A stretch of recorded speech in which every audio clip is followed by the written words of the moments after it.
Hola, ¿qué tal? Muy buenos días. ¿Cómo están? Último domingo del mes de enero. Ya se nos fue este mes. Me da mucho gusto saludarlos.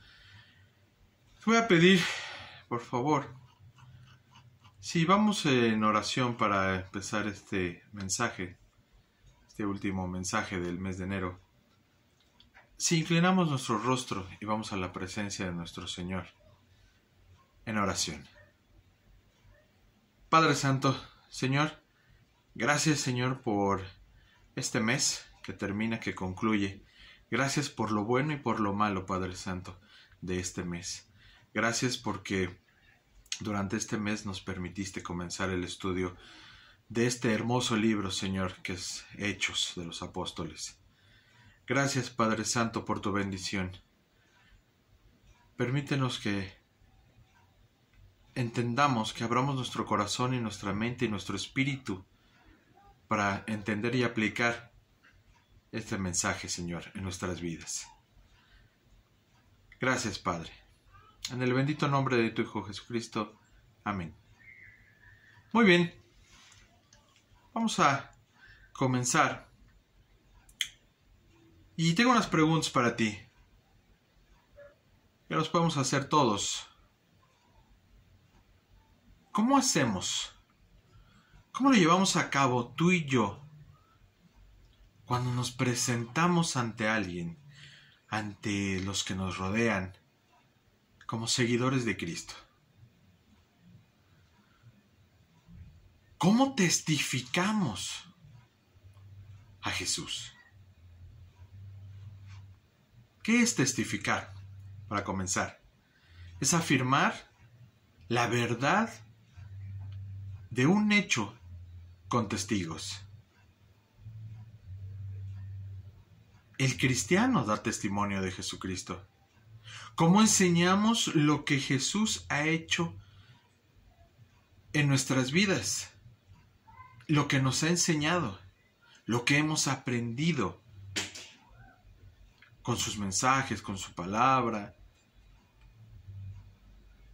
¿Cómo podemos presentar a Jesús en nuestro entorno de vida? Pero sobre todo, tenemos la humildad de reconocer que todo lo que hacemos y todo lo que recibimos proviene de Dios. Creemos firmemente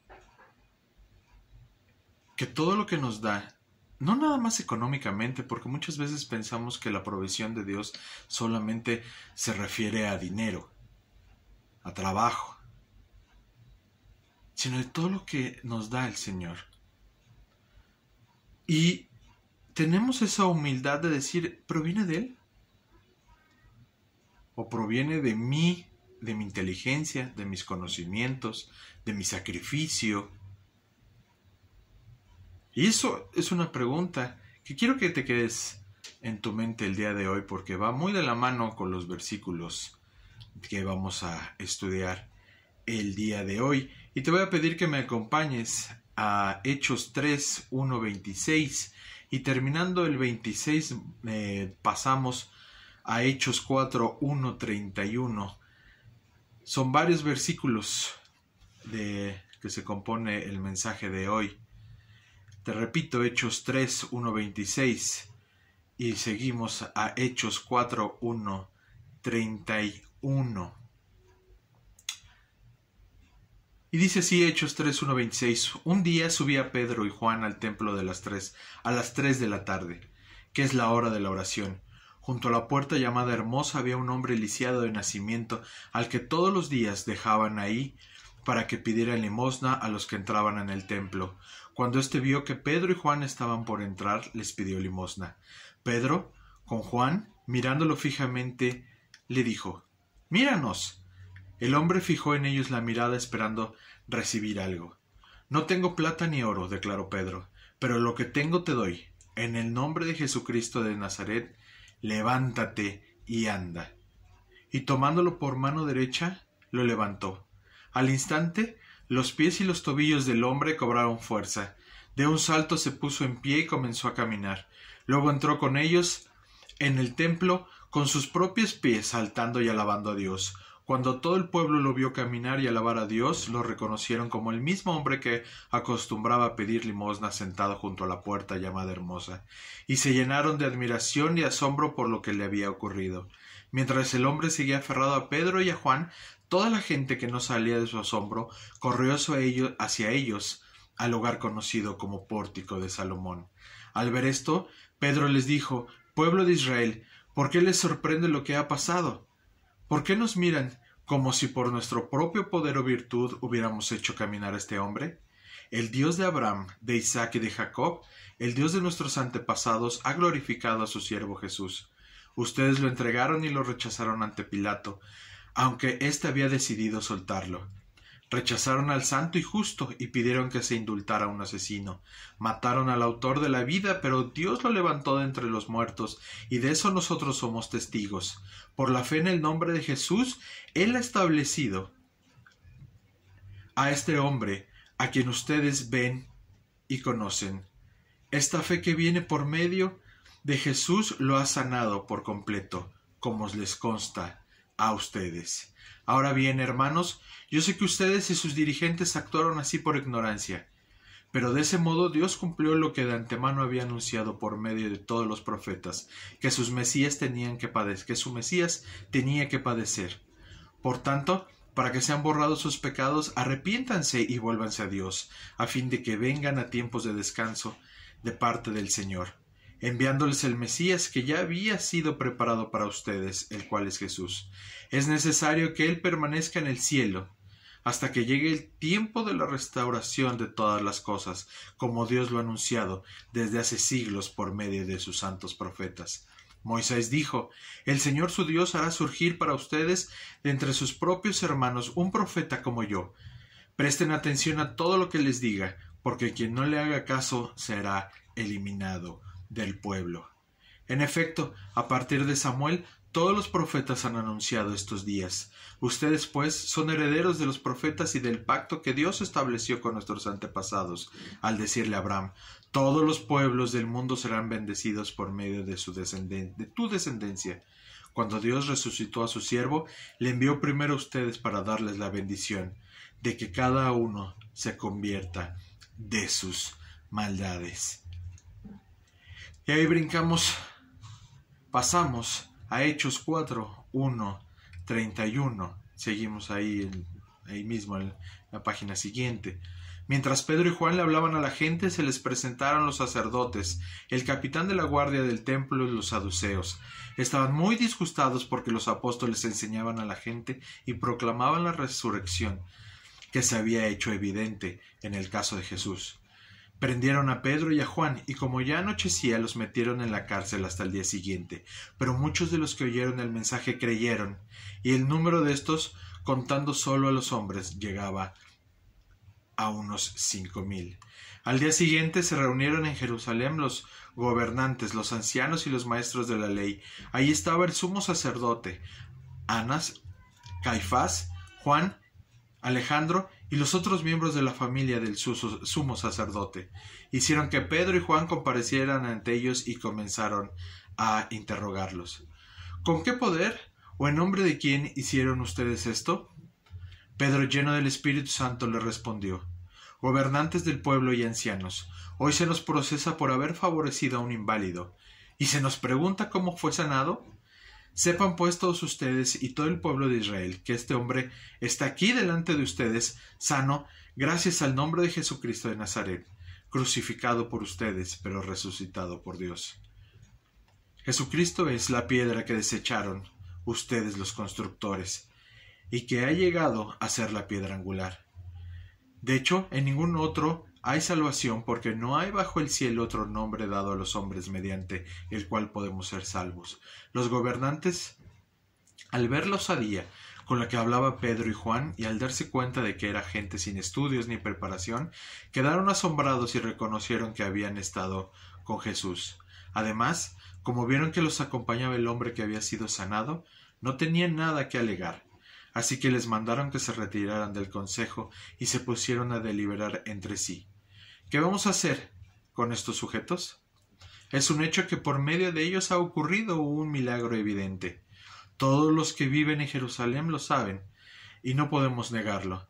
Pero para evitar que este asunto siga divulgándose entre la gente, vamos a amenazarlos para que no vuelvan a hablar de ese nombre a nadie. Los llamaron y les ordenaron terminantemente que dejaran de hablar y enseñar acerca del nombre de Jesús. Pero Pedro y Juan replicaron: ¿Es justo delante de Dios obedecerle a ustedes en vez de obedecerlo a Él? Júzguenlo ustedes mismos. Nosotros no podemos dejar de hablar de lo que hemos visto y oído. Después de nuevas amenazas los dejaron irse. Por causa de la gente no hallaban manera de castigarlos. Todos alababan a Dios por lo que había sucedido, pues el hombre que había sido milagrosamente sanado tenía más de 40 años. Al quedar libres, Pedro y Juan volvieron a los suyos y les relataron todo lo que les habían dicho los jefes de los sacerdotes y los ancianos. Cuando lo oyeron, alzaron unánimes la voz en oración. Soberano Señor, Creador del cielo y de la tierra, del mar y de todo lo que hay en ellos, tú, por medio del Espíritu Santo, dijiste en los labios de nuestro padre David, tu siervo: ¿Por qué se sublevan las naciones, y en vano conspiran los pueblos? Los reyes de la tierra se rebelan, y los gobernantes se confabulan contra el Señor y contra su ungido. En efecto, en esta ciudad se reunieron Herodes y Poncio Pilato con los gentiles y con el pueblo de Israel contra su santo siervo Jesús, a quien ungiste, para hacer lo que de antemano tu poder y tu voluntad habían determinado que sucediera. Ahora, Señor, toma en cuenta sus amenazas y concede a tus siervos el proclamar tu palabra sin temor alguno. Por eso, extiende tu mano para sanar y hacer señales y prodigios mediante el nombre de tu santo siervo Jesús. Después de haber orado, tembló el lugar en que estaban reunidos. Todos fueron llenos del Espíritu Santo y proclamaban la palabra de Dios sin temor alguno. Bueno, vemos en estos 57 versículos el poder de Dios. Hombres ungidos con el Espíritu Santo que se les había dado. Vemos en estos capítulos el primer milagro de la iglesia y el segundo discurso de Simón Pedro. Todavía estamos en la primera división, en la primera sección de los hechos que abarcan los 7 primeros capítulos del libro. Y en esta sección vemos cómo nuestro Señor Jesucristo seguía obrando mediante el Espíritu Santo por medio de los apóstoles en Jerusalén. Tenemos que tener en cuenta también que dentro del templo no entraba nadie, salvo los sacerdotes y los levitas. El pueblo de Israel solo tenía acceso hasta los atrios y pórticos que rodeaban el templo. Así que realmente Pedro y Juan nunca estuvieron dentro del templo propiamente dicho. Los pórticos eran sitios cubiertos con columnas que se construían delante de los templos, y era una especie de galería con arcadas a lo largo de los muros, y los atrios eran lugares abiertos antes de llegar a los pórticos. También, como contexto, se nos menciona la hora novena, y debemos de saber que en el primer versículo se hace referencia a la oración de la hora novena, que es cuando ocurre el milagro. Hechos 3:1. ¿Cuál es la hora de la oración? ¿Cuál es la medida de tiempo romana que hoy equivale a las 3 de la tarde? Los romanos, recordemos que comenzaban a contar el día a partir del amanecer.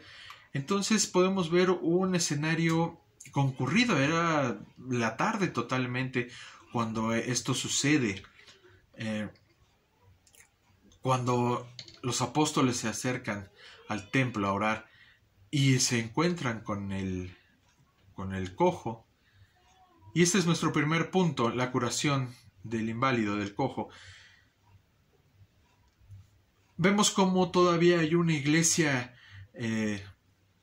inmadura que todavía empieza a formarse. que todavía conserva tradiciones judías, rituales judíos, como se ven. Dice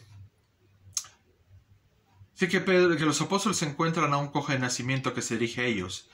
Y era un hombre muy conocido, ya que llevaba mucho tiempo que lo ponían ahí para pedir limosna.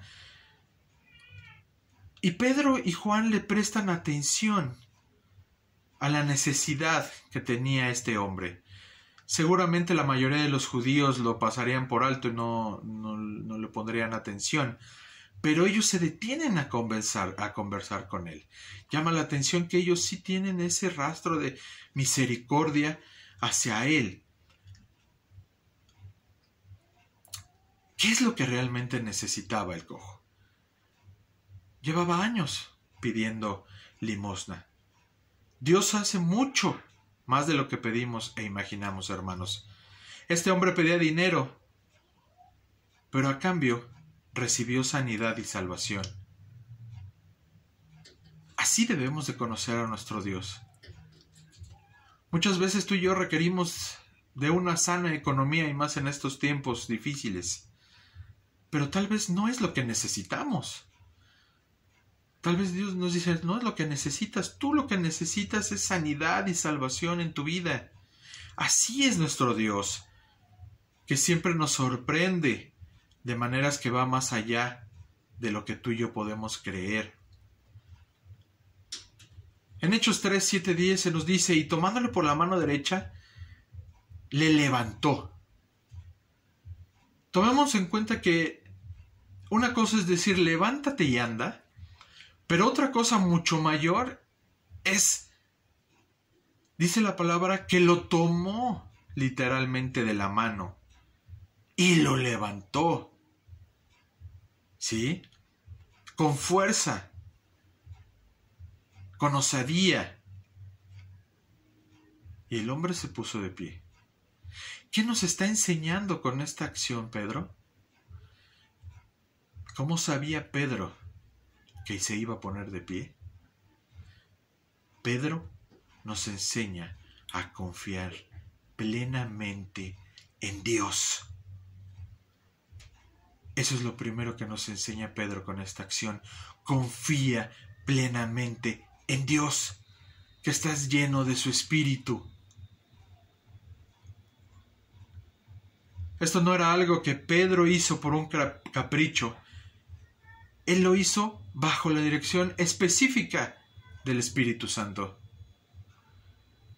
Entró, dice, después de esta acción que se puso de pie, entró en el templo andando y saltando, alabando a Dios. En cuanto fue sanado el hombre anteriormente cojo, hizo 3 cosas. Primero, se unió a los apóstoles, porque entró con ellos al templo. Segundo, empezó inmediatamente a usar lo que Dios le había dado.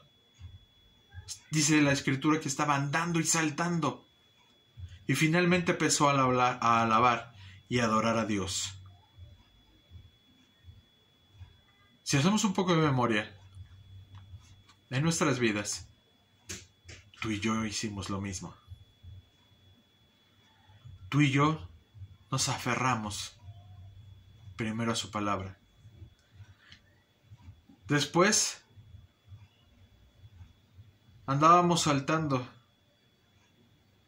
y alabando a Dios porque nos salvó, porque lo conocimos, porque lo aceptamos. Y ahora lo alabamos y lo adoramos. Todo el pueblo lo vio andar y alabar a Dios. Dice Pedro, después de que causó conmoción este hecho, este milagro, y se empezaba a reunir la gente alrededor de ellos. En el versículo 12 dice, y viendo esto Pedro respondió al pueblo, varones israelitas, ¿por qué os maravilla esto? ¿Por qué ponéis los ojos en nosotros como si nuestra virtud o piedad hubiésemos hecho andar a éste? ¿Por qué ponéis los ojos en nosotros? Al sanar el cojo, es lo que llama la multitud atención. ¿Realmente fue Pedro? Claro que no.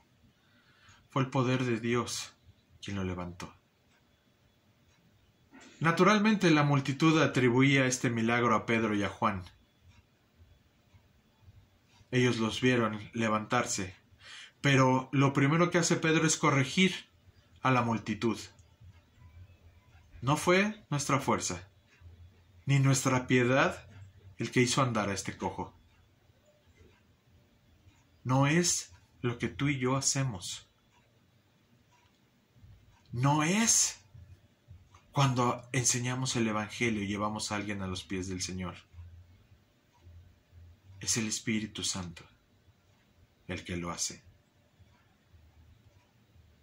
Debemos de dar testimonio, hermanos, y solo gloria a Dios de lo que Dios hace en nuestra vida y en lo que hacemos nosotros en la vida de los demás. No porque prediques muy bien, no porque te sepas toda la Biblia, no porque los devocionales nos salgan muy bien. Todo proviene del Espíritu de Dios. Todo es el Espíritu Santo. Todo lo que tenemos proviene del Señor. Pedro fue claro en dar la gloria a Dios por el milagro que se dio. Así como Jesús había hecho milagros en medio de ellos, ahora los apóstoles lo hacían, pero no por poder propio, sino en el nombre de Jesús. Pedro nos habla de Jesús y su crucifixión, y después de decirle al pueblo que por su ignorancia habían entregado a la muerte al dador de vida, y que esto era parte del plan de Dios para cumplirlo, hace un llamado muy claro a la multitud, que está sorprendida, que no lo puedo creer, que está espantada. Y hace un llamado a Pedro, muy claro y contundente. La predicación del arrepentimiento. Pedro volvió a explicar que la muerte de Jesús era parte del plan de Dios, pero que ahora Él, que había sido resucitado, ascendió al cielo y que debemos de reconocerlo como Señor. ¿Qué es lo que espera Dios de nosotros? ¿Qué es lo que espera Dios de nosotros en estos tiempos, en estos momentos? Espera que su pueblo se arrepienta y se convierta. Esto implica que reconozcamos nuestro pecado y que tengamos la determinación de cambiar. Dice la palabra del Señor, Pablo nos dice que la conversión abrirá las puertas a tiempos de refrigerios. La palabra tiempos en griego es kairos, que se refiere a ocasiones, oportunidades, épocas, temporadas. Son tiempos de Dios. La palabra refrigerio en griego es anapsukin, que literalmente significa recobrar el aliento o revivir, un avivamiento en nuestras vidas. Dios no solo quiere salvarnos, sino avivarnos. Esto es será la obra del Espíritu Santo hasta que Jesús regrese, hermanos. ¿Quieres ver realmente? Gente triste, gente que ha vivido la muerte de alguien cercano, que escuchamos de la muerte todos los días, del desempleo, de problemas en las familias.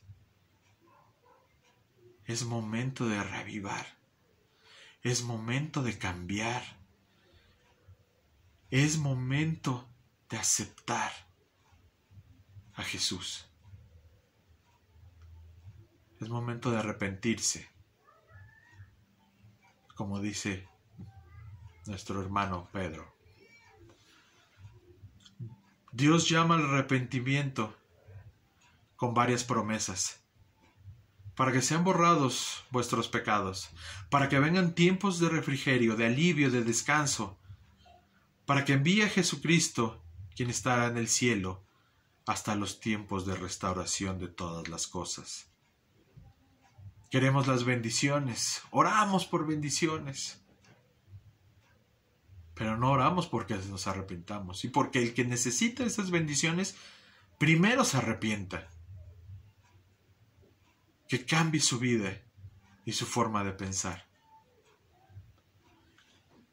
Así que arrepentíos y convertíos.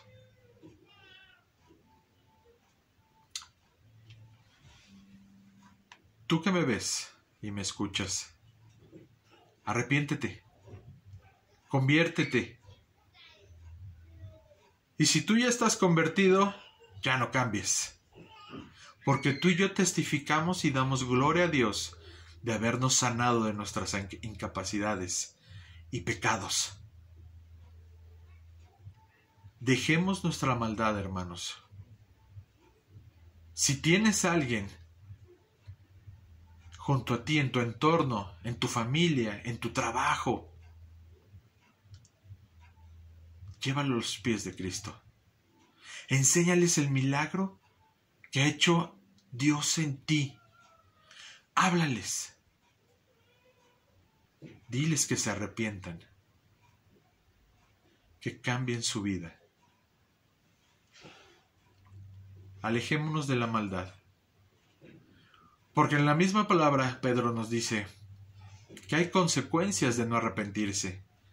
Versículo 22, Moisés dijo: el Señor su Dios hará surgir para ustedes de entre sus propios hermanos a un profeta como yo.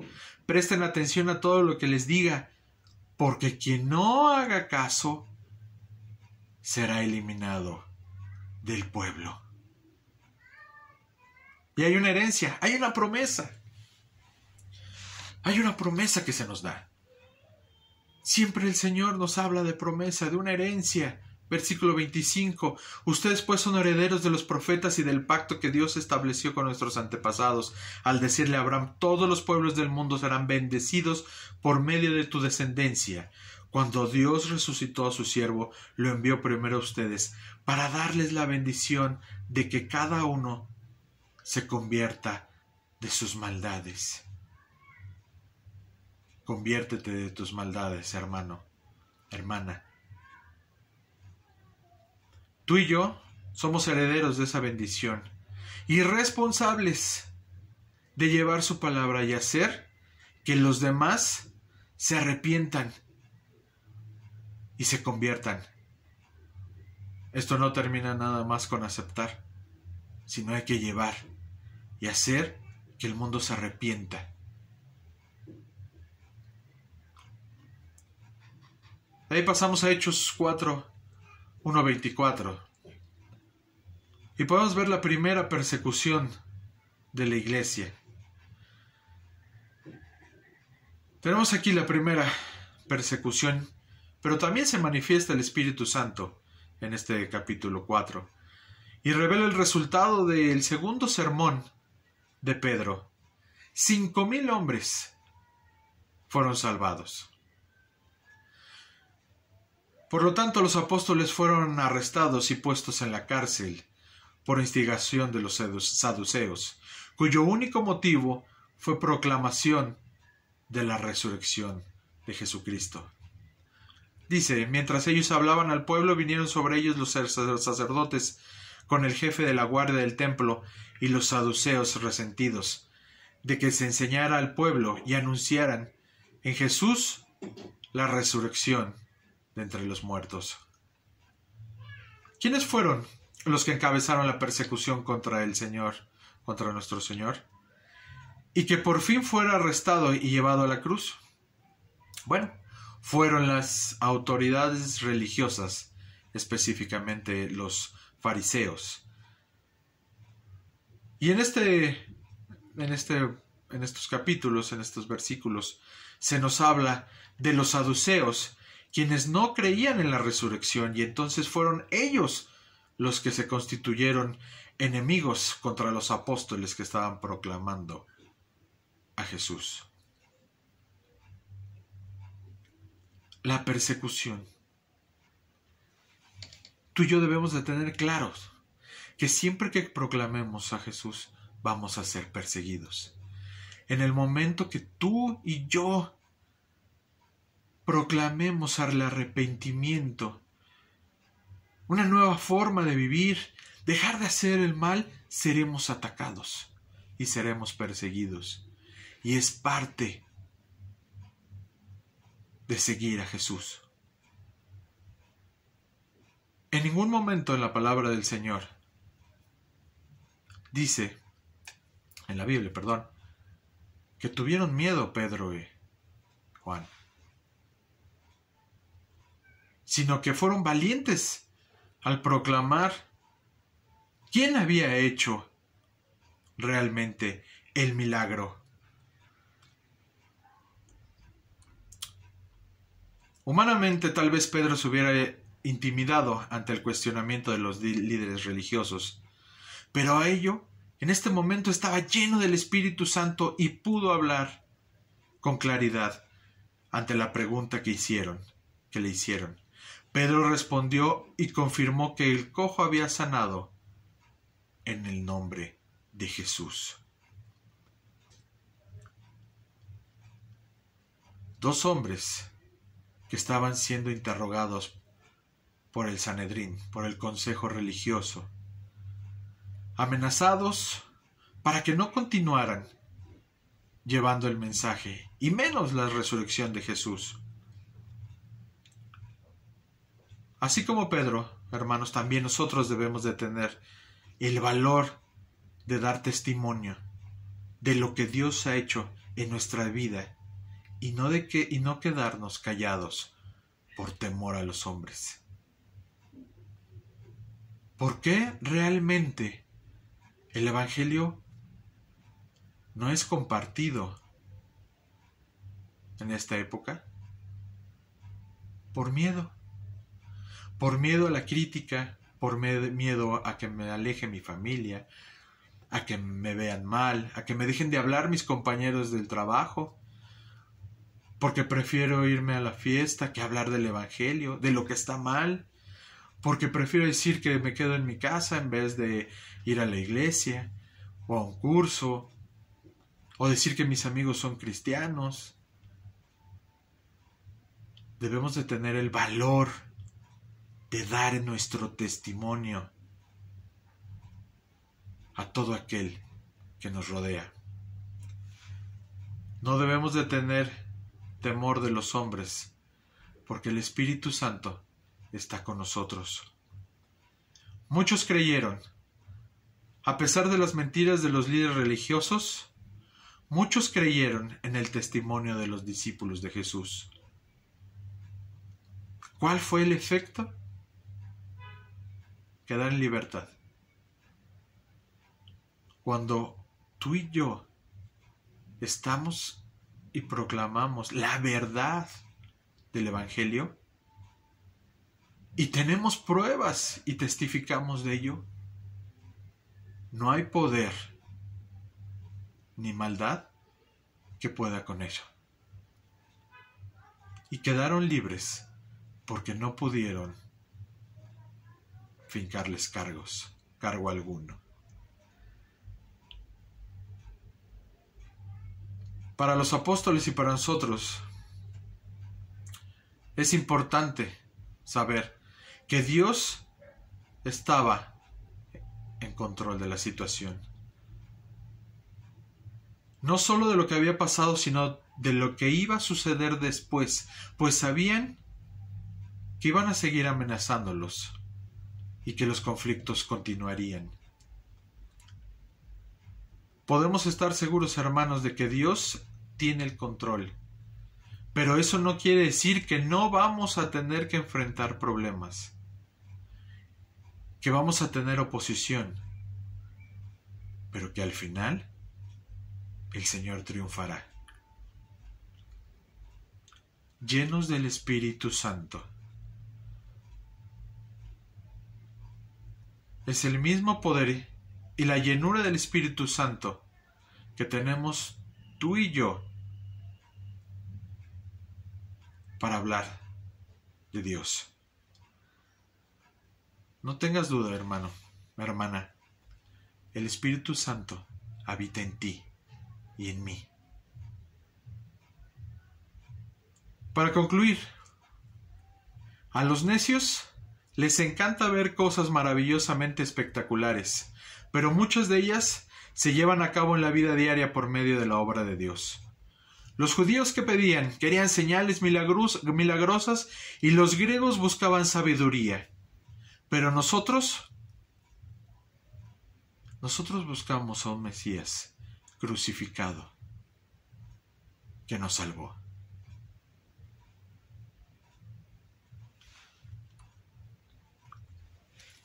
¿Por qué ponen los ojos en nosotros?, dijo Pedro.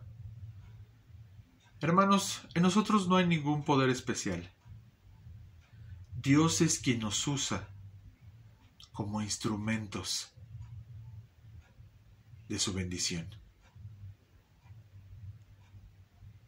Somos instrumentos de Dios. Los instrumentos de Dios no deben ser convertidos en ídolos de la gente. Es de admirar en Pedro y Juan que no se atribuyeron a sí mismos el honor de estos milagros, sino que transmitieron fielmente a Jesucristo. La utilidad de un siervo de Dios está en razón directa de su humildad. Somos instrumentos humildes de Dios para llevar su evangelio. Arrepintámonos, cambiemos, seamos valientes,